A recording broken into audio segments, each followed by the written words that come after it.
આજે તો મિત્રો આપણે ફાઇનલી જવાનું છું દાદાના દરબાર એટલે કે સાળંગપુર ધામમાં, એ પણ પાછા શનિવારના દિવસે. અને તમે પણ મારી જેમ શનિવારે જો દાદાના દર્શન કરવા જતા હોય તો મારી જેમ આ ભૂલ ન કરતા, બાકી હેરાન થઈ જશો. બહુ જાજા બધા ટાઈમ પછી બધાનું સ્વાગત છે મારા મિની વ્લોગમાં. શુક્રવારે હતો સાંજનો સમય અને હવે હળવે હળવે લીવર ઉપર પગ રખાય થઈ ગયું હતું બહુ મોડું, કારણ કે મારી બાજુમાં બેઠો તો મારો મિત્ર ગોલું. લીવરની ફટકી મારી અને રાતે થઈ ગયું હતું હવે બહુ મોડું ટાણું અને હળવે હળવે આપણે હવે સાળંગપુરનું બોર્ડ દેખાણું. ફાઇનલી મિત્રો મોડી રાતે આપણે બધા ભાઈબંધુ પહોંચી ગયા સાળંગપુર અને કષ્ટભજન દાદા તો બેઠા જ છે અહીંયા બધા ભક્તોના દુઃખ કરવા દૂર.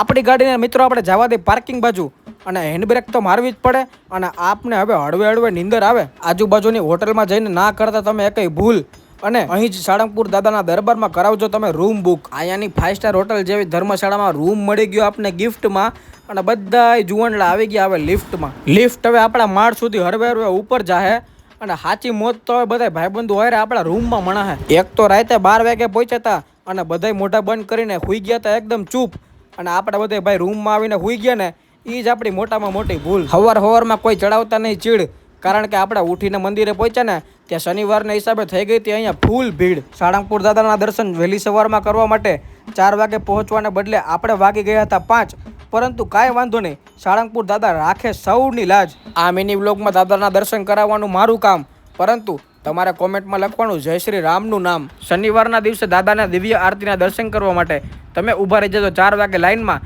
એટલે તમારો સાળંગપુરનો પ્લાન નહીં થાય ફ્લોપ. અને કાલે મિત્રો જોઈ લેજો મારો નવો વ્લોગ. મારા ભાઈબંધને ફોન આવી ગયો હતો ને વાળતો તો ફોનમાં ગોટા, અને મેં એને કીધું શેરડીનો રસ્તો પીવરાય મોટા.